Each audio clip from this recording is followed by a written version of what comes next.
Welcome to the Conquer Food podcast with Craig and Paula Williams, where we share tips, tricks and strategies from the coalface of the weight loss industry in the UK. We're going to help you to think, eat and move better. Ultimately, we're going to help you finally gain control and conquer food.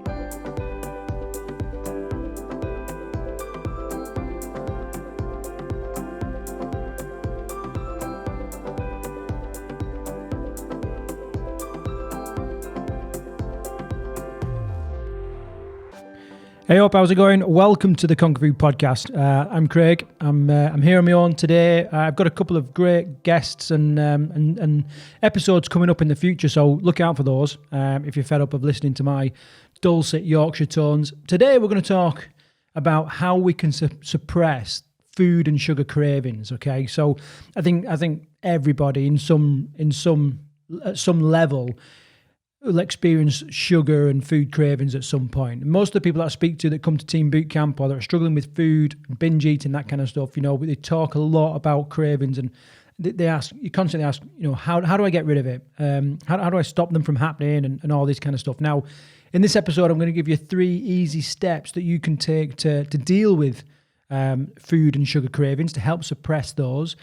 And then later on, I'm going to talk about how you can actually eradicate a lot of the cravings that you've got. Okay, so both very different. One is very much in the moment, and it's things that you can do right now.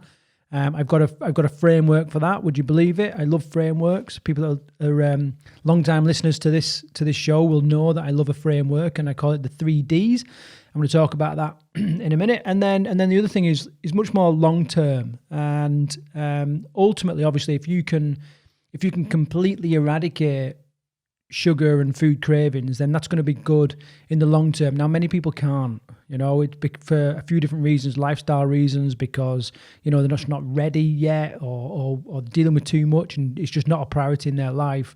It seems like it's a goal that's just too far away. So that's why I'm giving you the 3 immediate things that you can do, and then we'll talk about the much longer term stuff later on. So that's what we're going to do. Okay, so let's get into it. The 3 Ds that I was talking about, they are distract, disrupt, and delay. Okay, so we're going to talk about them each in turn. But before that, I just want to kind of explain what cravings are. People often, they get cravings and hunger mixed up, and they think they're both the same thing, and they're not. They're very different. Hunger is a demand from your body for energy or nutrients, and cravings are, they're the little, ooh, I just fancy, I could just eat this. I could just, and it's very different to hunger. Like you'd never go, oh, I just fancy some butt, some bloody fat. You just don't really do that. But cravings, they are, kicking crap out of the studio. They are driven by the body's reward or mechanism. Okay, so we're talking about dopamine primarily, where it's like, oh, I could just do with a little hit of dopamine. And in years gone by, in cave women times, dopamine would have been quite hard to come by. We had to work really hard in order to trigger dopamine and get that reward. Whereas now we've got cupboards full of dopamine triggering foods. We've got TVs that are full of dopamine triggering shows. We've got social media, which is just like constant onslaught of dopamine, and all these things will drive your cravings for whatever, whether it's to pick up your phone, whether it's to have a drink, whether it's to eat some sugary or fatty foods or whatever it is. That's the mechanism that's behind it, and that's what we're dealing with. Now, it's incredibly powerful, and when you get hunger in combination with a craving, that is almost impossible to beat. It's almost impossible to sort of, to suppress. And we're driven to do things that we just wouldn't normally do. Or if we have cravings and then our inhibitions or willpower is low, so if we've had a few pints or a few drinks or whatever, or if it's late in the day and we've just burnt up all our willpower, then it can be really, really hard to battle cravings. Okay, so having said all that, you can you get an idea of just how powerful they are and why we need to have these 3 steps. Okay, so step 1, I talked about the 3 Ds before: distract, disrupt, and delay. So let's talk about each one in turn. So step 1, first thing to do is you need to distract yourself or distract your cravings from what you're actually doing. Now, one of the best ways to do that is actually to eat something that's healthy, or drink water, okay? Because by doing that, you can get this idea that you've had something to eat or drink, something's passed down through your food pipe into your stomach. You've now got things inside your stomach, and it might not be what you were craving, but just going through the act of eating and drinking something can often be enough to take the sting out of that craving. Now, if you're going to snack on something and you're sort of thinking, well, that's all right, but I don't really know what's a healthy snack. If you can, one little thing you can do is learn to snack on protein-based foods rather than carbohydrate-based foods, and this can really help. It really help you reduce the amount of calories you eat. It'll help you reduce the amount of insulin that's spiked in the body. It'll help you gain control over cravings a little bit more. And actually, you're still getting pretty much everything that you need, whether it's it's energy, nutrients, vitamins and minerals, whatever, through all that protein. Okay, so just kind of think about that. The worst thing that you could snack on would be something like some Greek yogurt or some kind of like dairy, chocolate, sweets, and all that kind of stuff, because what that stuff does is, just by the way it's made up, it's going to trigger that dopamine response. And when that eases off, you're going to face the same cravings over and over again. And that's why we get into this kind of cycle of it all going off. Okay, so that's the first one, distract. And, it seems pretty obvious when I've talked about it now. But actually, it's quite hard to do. It does take a bit of willpower just to think, I'm not going to have that, I'm going to have this. And to make a smarter food choice. But you can do it, and it should certainly be the first thing that you try whenever you face some cravings.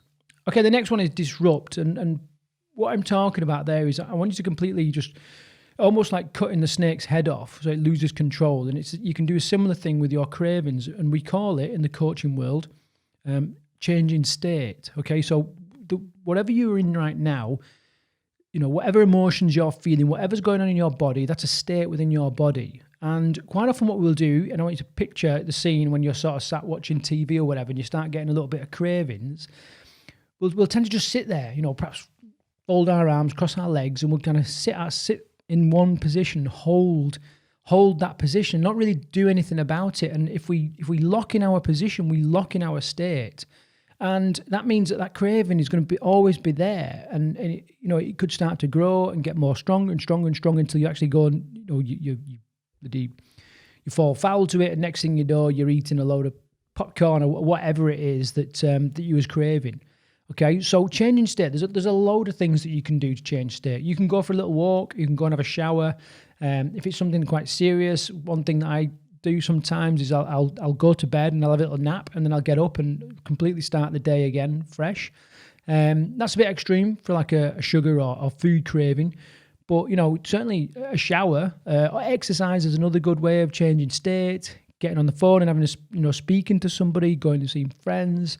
There's a whole host of ways that you can change state, and people.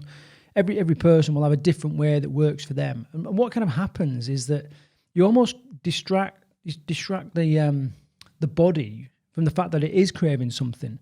And by doing something else, you change your environment. And often the things that we do are triggered by our environment and the things that's going on.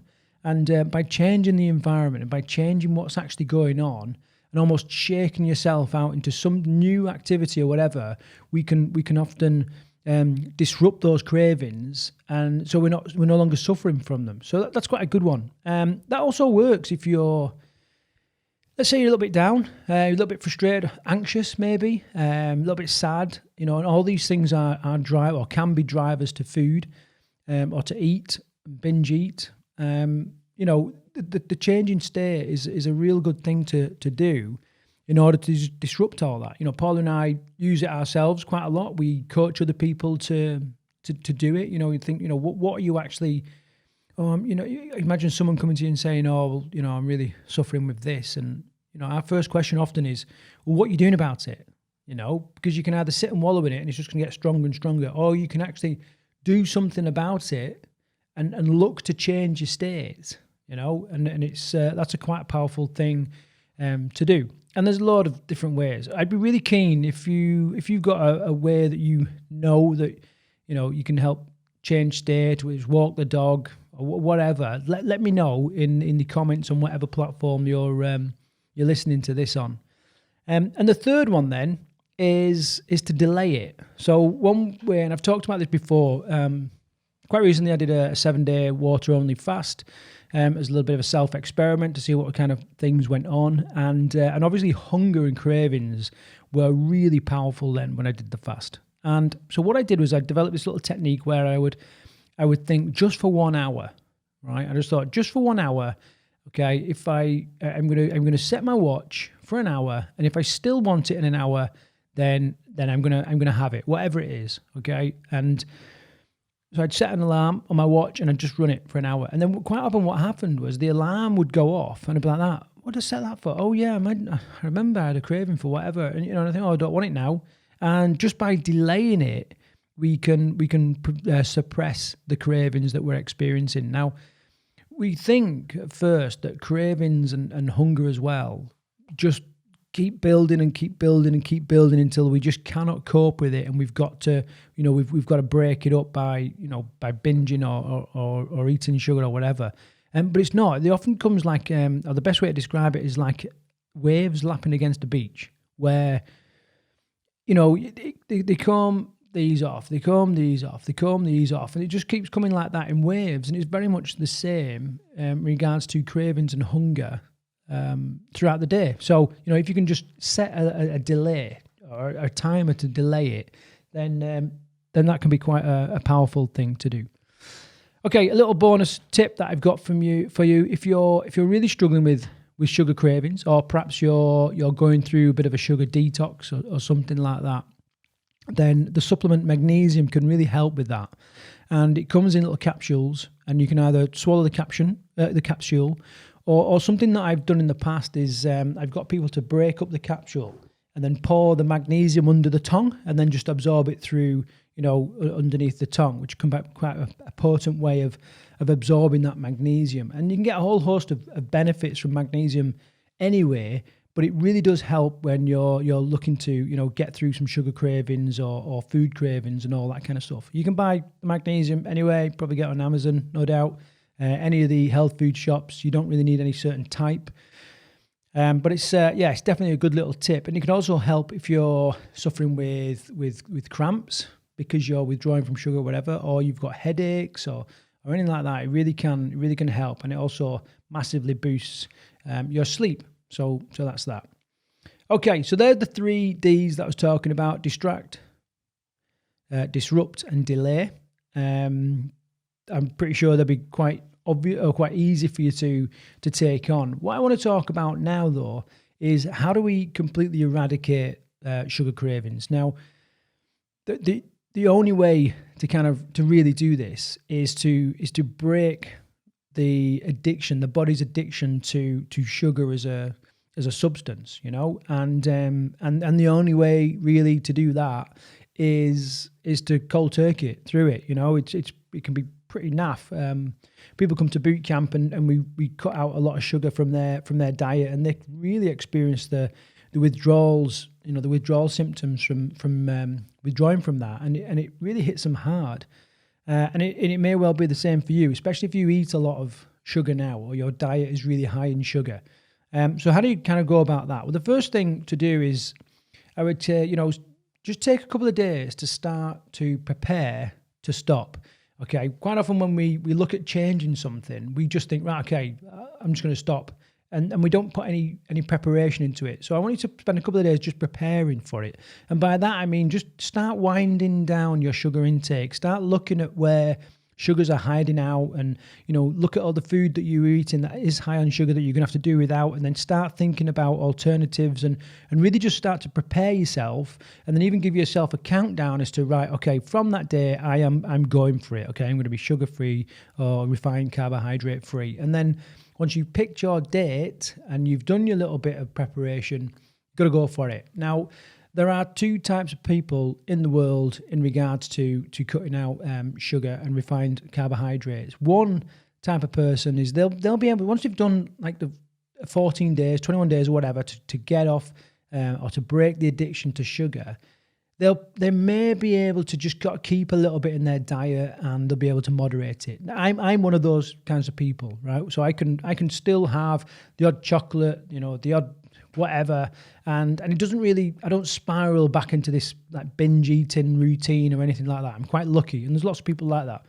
But then there are another set of people, and Paula is one of these, where once she's broke those sugar cravings, she cannot risk going back because the drivers for her to eat sugar are just so much more powerful than they are for me. I can moderate it and she can't.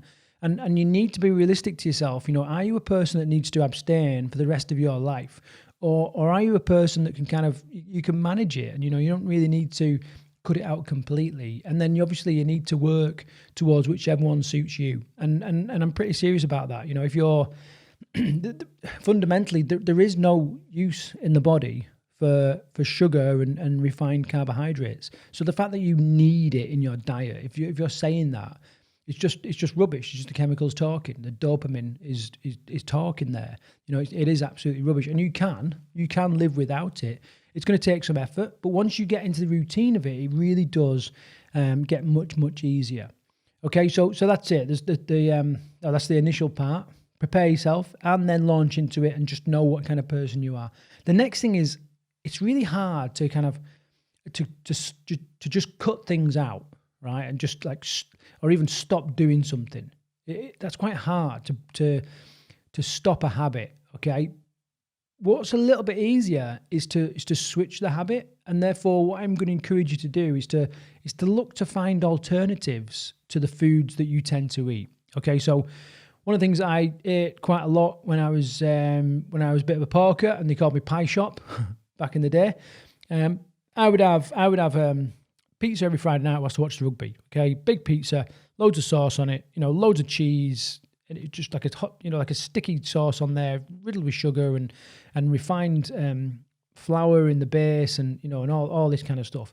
What I started to do is my big swap for that was I started to have like a little bit of a carpet picnic. So I'd have some like crudités or whatever you call them, some carrots and peppers and all that kind of stuff, and I'd have a few like different dips and a bit of guacamole or whatever, and that's what I would have instead of my pizza, because quite often, like I said, quite often our cravings and that are dictated by the environment. I would want to sit and watch rugby, and I would want to make a bit of an experience of it, and I don't drink alcohol, so I would have a little bit of food, and by doing that little swap, I not only ditched a hell of a lot of calories from what I was eating on a weekly basis, but I was also controlling the insulin spiking response in my body, and therefore further sugar cravings and all that kind of stuff down the line.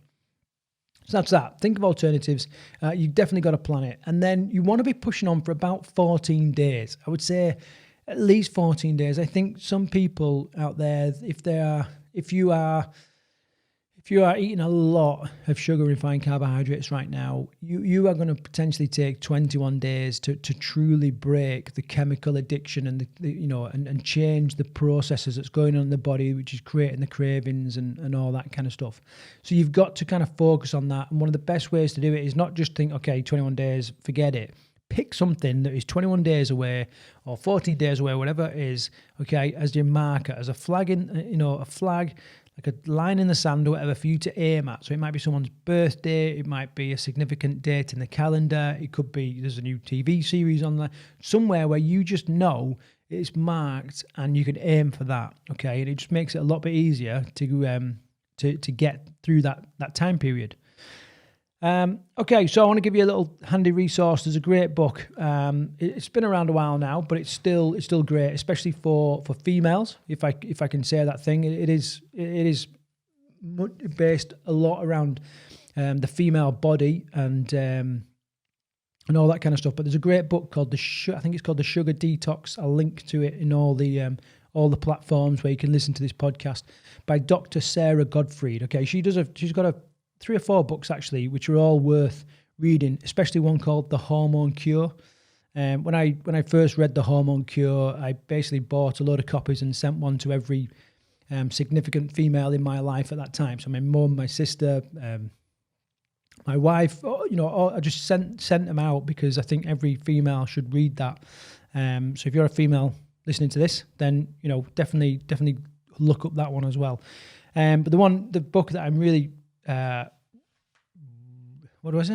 recommending for this one is the Sugar Detox. I think it's called the Sugar Detox Diet or something like that by Sarah Gottfried. It's a great book. Okay, so there we go. How to suppress food and sugar cravings, 3 easy steps, and even a little bonus tip in there with the magnesium. So I hope you've enjoyed that. It's been good getting this podcast on the road again. Like I said, I've got a couple of great guests coming up in the future. And 2 things I want to ask. One is, if you have got a weight loss story or an inspirational story that you'd like to share that you think other people would benefit from, please get in touch if you want to feature on the show. And you can just dial in. You don't have to be here in the studio and all that kind of stuff. You can dial in on the phone, and it'd be great to have you on the show. And the other thing is, if you've got any kind of benefit from this episode or any other episode, please consider leaving us a 5-star review. It does 2 things. One, it helps people that are really struggling out there find this information, and some people need this in order to save their life, extend their life, or whatever, okay, or start living their best life, okay. So share it really does help. And the other thing is, it lets us know that we're on the right track and that you're enjoying the things that we're talking about.